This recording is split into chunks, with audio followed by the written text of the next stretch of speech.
Good afternoon. Today marks the culmination of the Conservative leadership election. It's been a huge honour to be co-chairman of our party, working alongside Ben Elliott. And I'm hugely proud of the way everyone has worked together to deliver this contest, which has shown the Conservative Party to be in good voice and good strength.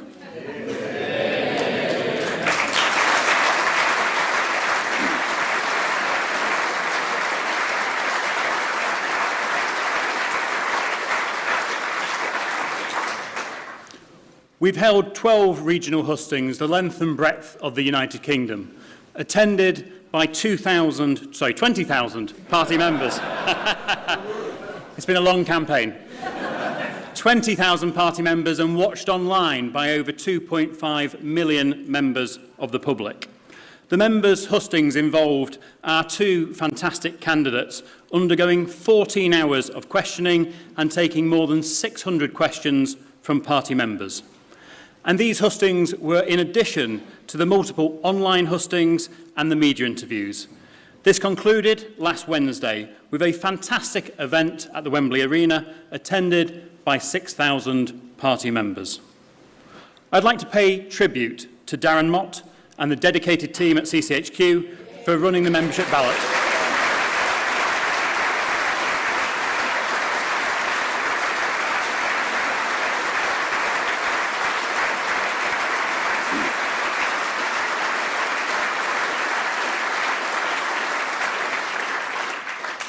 I'd also like to thank my parliamentary colleagues for their support throughout the process, and in particular members of the 1922 executive, ably led by Sir Graham Brady, who has been the returning officer throughout the process.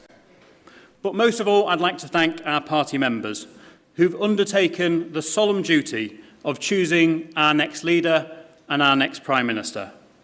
Our members have engaged constructively, positively and thoughtfully in the process, whilst also keeping busy getting our message out across the United Kingdom, something I've seen at the 87 constituency associations I've campaigned with in the last few weeks.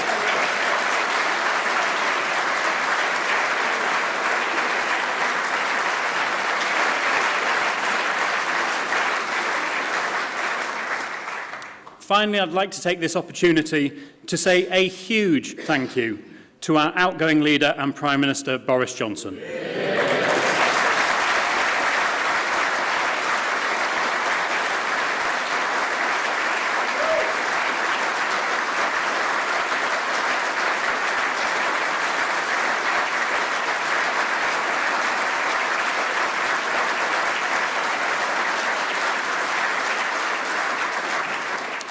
His leadership through Brexit, through the pandemic, and now through the war in Ukraine was never going to be easy, but time and again he rose to the challenge and delivered for our country.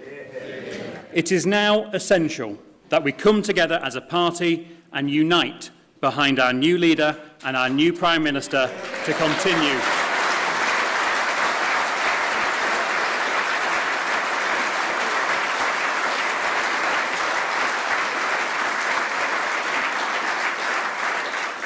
Our new Prime Minister will build on the outgoing Prime Minister's legacy and continue to deliver prosperity, opportunity and security for everyone. So with no further ado, will you please warmly welcome our two fantastic candidates, Rishi Sunak and Liz Truss.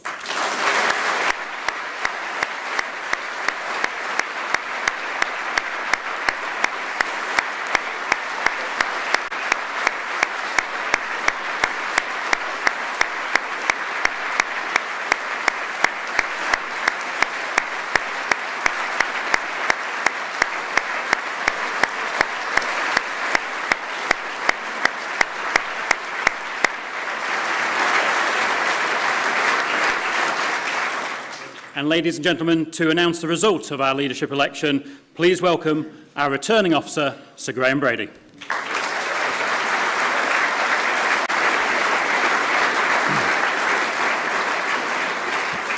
Thank you, Andrew. Good afternoon, everybody. On the 7th of July, the Prime Minister announced his resignation as leader of our party. The 1922 committee then organised 5 ballots over an 8-day period.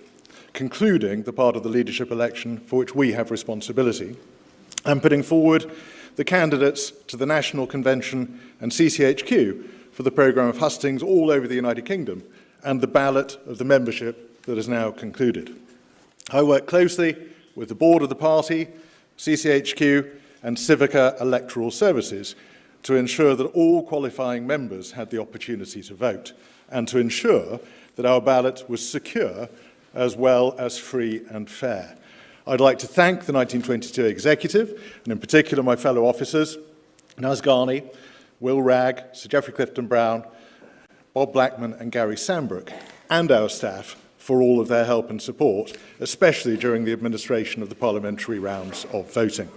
I would like to thank the party board and staff for all their hard work organising the hustings, which allowed so many members to see the candidates in action, whether in person or online.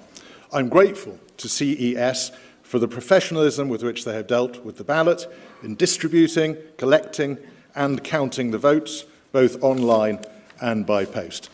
Finally, I want to thank all the party members who have taken this responsibility very seriously, all the candidates who put themselves forward for election, and in particular my colleagues Rishi Sunak and Liz Truss, who ran such excellent campaigns in the full glare of media scrutiny and who showed themselves to be outstanding candidates to be the leader of our party.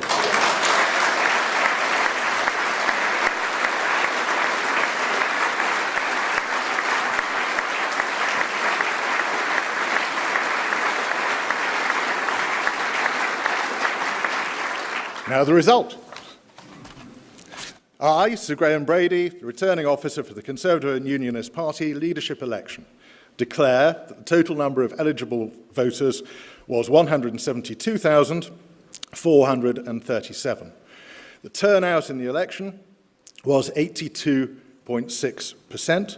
The total number of votes rejected was 654. The total number of valid votes given to each candidate was as follows. Rishi Sunak, 60,399. Liz Truss, 81,326. Therefore, I give notice that Liz Truss is elected as the leader of the Conservative and Unionist Party. Liz, come up on stage.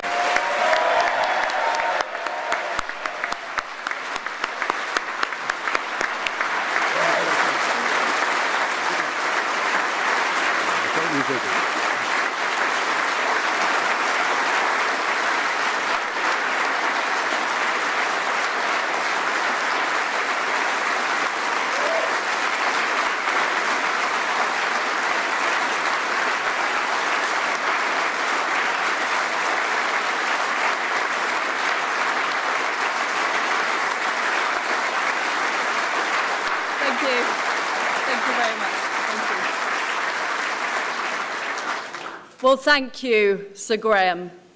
It's an honour to be elected as leader of the Conservative and Unionist Party. I'd like to thank the 1922 committee, the party chairman and the Conservative Party for organising one of the longest job interviews in history. Thank you very much. I'd also like to thank my family, my friends, my political colleagues and all of those who helped on this campaign. I'm incredibly grateful for all of your support. I'd like to pay tribute to my fellow candidates, particularly Rishi Sunak. It's been a hard-fought campaign. I think we have shown the depth and breadth of talent in our Conservative Party.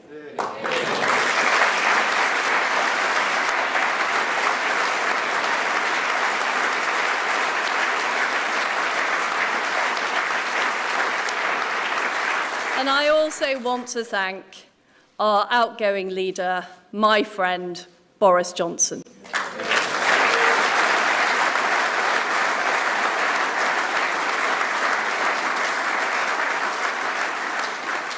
Boris, you got Brexit done. You crushed Jeremy Corbyn. You rolled out the vaccine and you stood up to Vladimir Putin. You were admired from Kiev to Carlisle.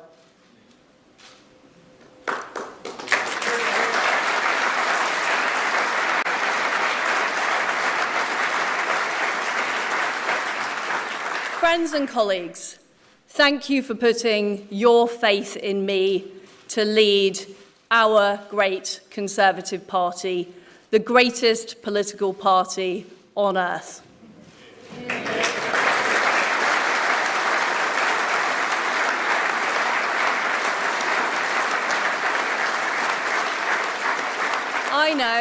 I know that our beliefs resonate with the British people. Our beliefs in freedom, in the ability to control your own life, in low taxes, in personal responsibility.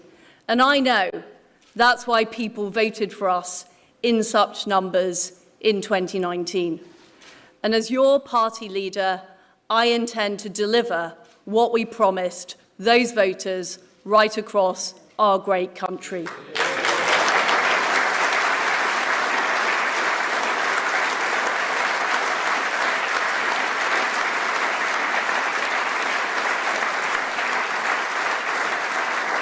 During this leadership campaign, I campaigned as a Conservative and I will govern as a Conservative.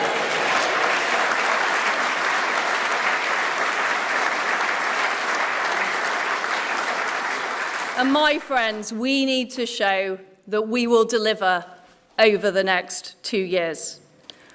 I will deliver a bold plan to cut taxes and grow our economy. I will deliver on the energy crisis, dealing with people's energy bills, but also dealing with the long-term issues we have on energy supply.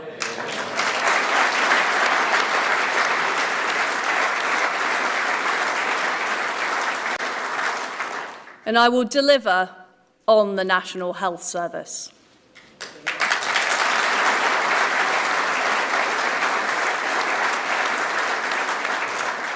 But we all will deliver for our country. And I will make sure that we use all the fantastic talents of the Conservative Party, our brilliant members of Parliament and peers, our fantastic councillors, our MSs, our MSPs, all of our councillors and activists and members right across our country. Because, my friends, I know that we will deliver, we will deliver, and we will deliver. And we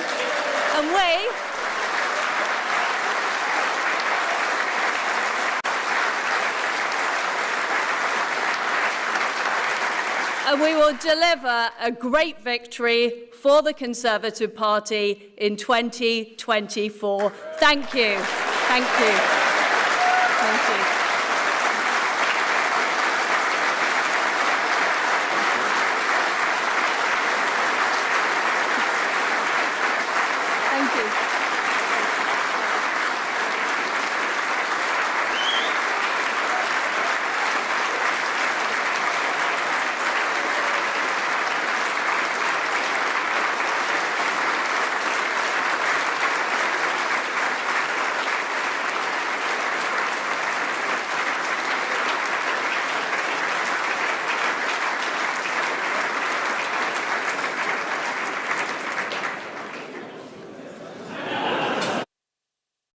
Political editor of LBC, Theo Usherwood, suggested that we should look out for the margin of victory. I can tell you that it is less than that enjoyed by her predecessor, Boris Johnson. I'll get you the exact figures shortly. And perhaps the most interesting bit, it's a 57.4% win for Liz Truss over Rishi Sunak, which is considerably less than Boris Johnson, but considerably more than 52-48.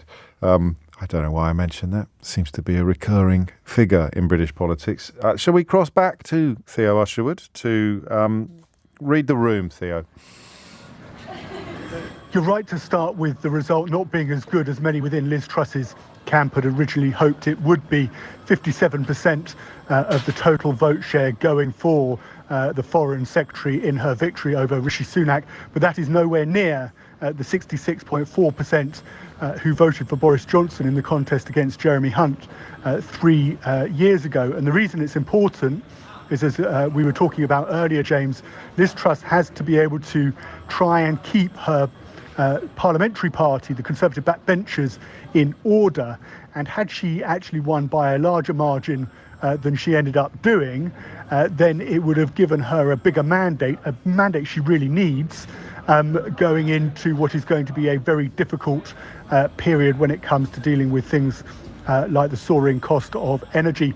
Interestingly, we also saw her tack away from what she'd previously talked about when it came to tax cuts. The NHS barely got a mention during the 12 hustings over the last 6 weeks, but this time she said she would deliver, and she would deliver, although she didn't say exactly what she would deliver, just that she would deliver for the NHS. It was quite an unsurprising result, but as I said, we were expecting for her to do better. There, obviously, that her team is pleased with it, and now she will start putting together the mechanics for that transition into number 10, which is going to happen tomorrow. Boris Johnson and his family still have one more night in the flat in number 10 before, of course, they travel to the Prime Minister travels to Balmoral tomorrow to hand in his notice to the Queen, and then Liz Truss will follow up on and ask the Queen, Her Majesty, to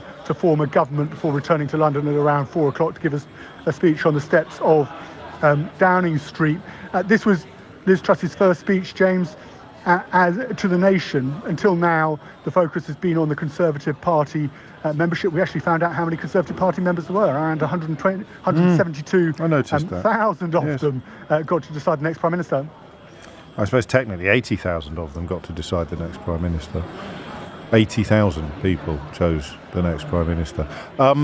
Where does the threat come from then? Talk to me a little bit more, if you would, about this notion of her mandate, the idea that, because everyone is picking up on it. You know, my mental arithmetic isn't fantastic, Theo, but I just think, looking at the numbers, I calculate it to be 57.38296% of the vote. I don't know if anyone wants to check that with a calculator. As I say, I'm no Rachel Riley. Why is that so significant? Where do these threats come from? I know that the Mirror reports today there are already 12 letters of no confidence prepared by allies of Boris Johnson who are plotting some form of return, despite the fact that it was the resignation of countless ministers from his government that prompted his departure in the first place. So why do you think it is so significant, the margin of victory? James, what Liz Truss has to do is she has to somehow rally her party together, and she hasn't actually won a general election. And you'll remember when Boris Johnson stepped down as Prime Minister and he gave that final speech in the House of Commons, and he alluded to the fact that he thought that 80-seat majority was down in large part to his appeal to the British public in that general election back in 2019. And Liz Truss needs to avoid making the same mistake that Theresa May did back in 2016 going into 2017, when she came into number 10 actually inheriting David Cameron's majority of 15 or so MPs. She went into number 10 and there was a lot of brio, there was a lot of braggadocio amongst those working for her that she was a new authority, a new broom at the centre of government, and she had this authority.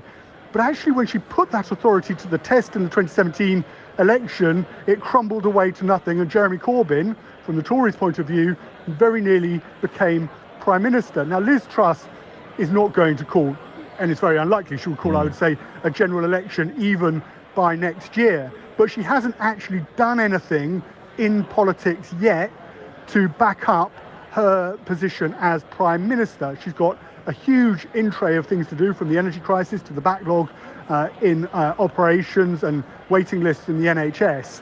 And she needs to prove herself to her Conservative MPs, many of whom doubt her abilities to do the very top job, going on her past record as Foreign Secretary and International Trade Secretary, and they don't necessarily believe that she has the necessary resume, the CV, to back up her claims that she can be a good Prime Minister. Now, somehow, in the next 100 days or so, and that's what people have been talking to me about, the time limit, she has to convince them that actually she can turn the economy around, she can deal with problems like the NHS, and she can get the economy primarily back into a better situation, so that by the time that the Tories call a general election towards the end of 2024, the Conservative Party have some hope of winning it.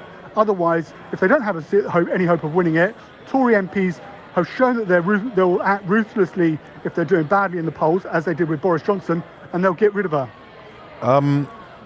Any by-elections likely on the horizon? Anybody, if Johnson is allowed to, I presume even if he is recalled after the Privileges Committee have finished their ponderings, he's still going to get his resignation on his list through. So could there be any by-elections on the horizon for Liz Truss in the short term?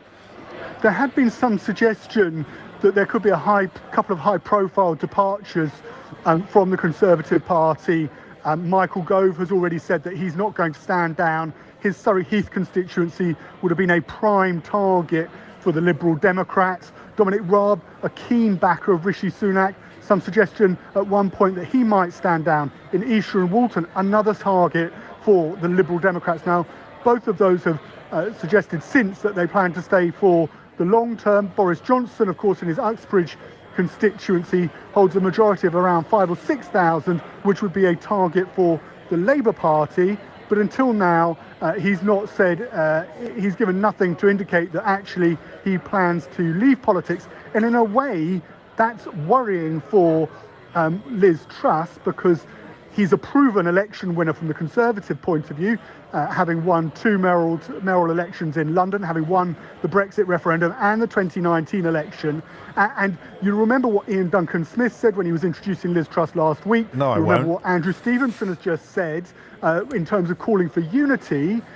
Say it quietly, it's in the back of their minds that this is a man who might well try and come back. And it's easy to dismiss it as tinfoil hat conspiracies, and that's certainly proven, James, by the fact that actually there were only 600 spoilt ballot papers, where you would have assumed that Tory members had had decided that actually they'd scrawled out Liz Truss's name, scrawled out Rishi Sunak's name, and maybe put Boris Johnson's name instead.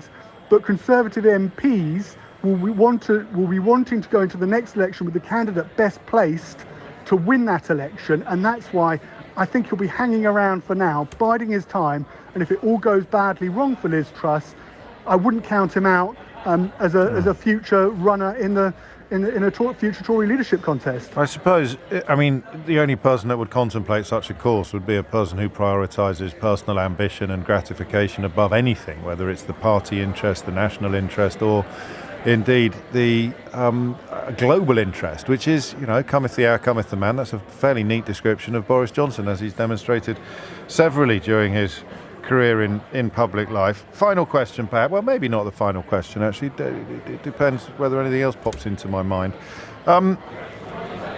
Starmer will be quite pleased with this. I mean, in terms of the Labour Party's fortunes come late 2024, which she's now sort of committed to as an election, although it's not cast in stone and it's not contractually binding. Starmer would much rather Liz Truss be on the other side of the dispatch box than Rishi Sunak, I think. Yes, I was talking to a couple of Tory MPs actually before I went in.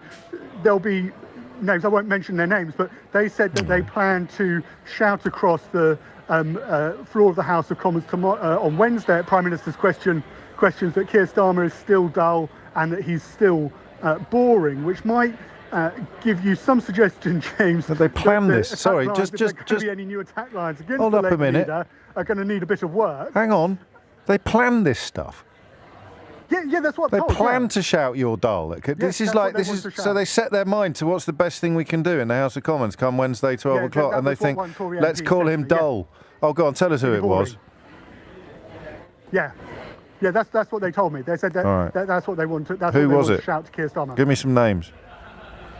Sorry, who? No, it wasn't Jacob Rees-Mogg. No. Names. I want names. No, I can't. Why not? No one's listening. I'll tell you. Off the record. Red button. Off the record. We should do a red button It was a thing. private conversation. I can't say, but Right. yeah.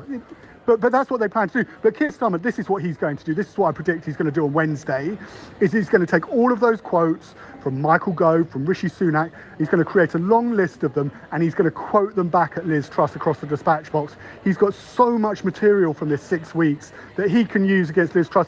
not just on Wednesday at PMQs, but going forward. It's been a hugely damaging contest, James, for the Conservative government, because it's just opened up all of these wounds and all of these divides within the Conservative Party. And of course, in the age of social media, in the age of 24-hour media, the Labour press officers just clocked them all up, and now they've got just a trove of material that they can return to time and time again, criticisms of Liz Truss from her own side. Theo Ashwood, great stuff. No doubt you'll be popping up all over the schedule on LBC throughout the afternoon as you continue to pick over the bones of this decision. Was there a mistake on the line when she said, I will deliver, I will deliver? Was that a malfunction? That was the clip I was hoping to play to you.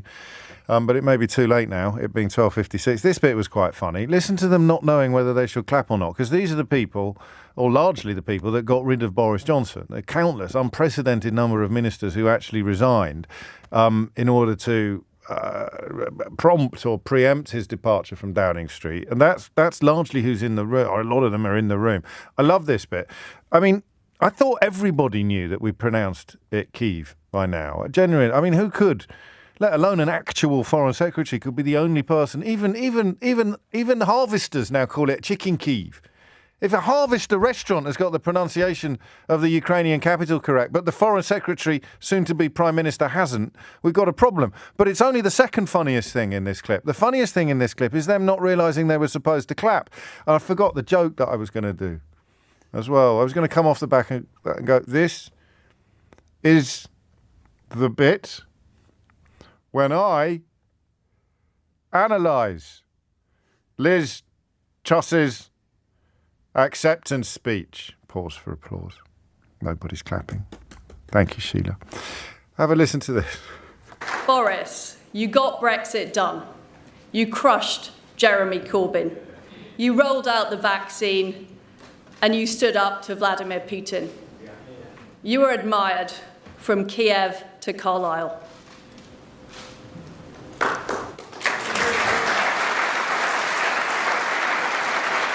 Why didn't she say Kidderminster? It doesn't even begin with K. Carlisle. She said, what's wrong with bloody Kidderminster? From Kidderminster to even I'm... And then she mispronounced, of course, Kyiv. And anyway, we should have a quick listen. This bit here, this was a malfunction, I'm sure of it. Because, my friends, I know that we will deliver, we will deliver, and we will deliver. And what? That's like stuck. The record's stuck, is it? I think she might be a droid. Listen to it again. Because, my friends, I know that we will deliver, we will deliver, and we will deliver. And we... Just couldn't hear the needle scratch. And finally, Keir Starmer's reaction to the news that Liz Truss will be the next Prime Minister. He was speaking on a visit to Fry and Barnet School in North London. Well, we've heard far more from the latest Prime Minister about cuts to corporation tax over the summer than we have about the cost of living crisis, the single most important thing that's bearing down on so many millions of households. And that shows not only that she's out of touch, but that she's not on the side of working people. So she needs to deal with the cost of living crisis, she needs to deal with the fact the NHS is on its knees, and she needs to deal with the collapse of law and order. And there can be no justification for not freezing energy prices. There's a political consensus that needs to happen. She needs to answer the question, how's she going to pay for that? Labour have been clear, it needs to be a windfall tax on oil and gas companies. So she needs to show that she actually understands and can meet the challenges that are there after 12 years of failure of this Tory government. And hopefully, I mean, I know there's a lot on her plate, but the sooner she addresses the fact that 2/3 of our cheese is imported, the better, because that is a disgrace. Here's Sheila Fogarty.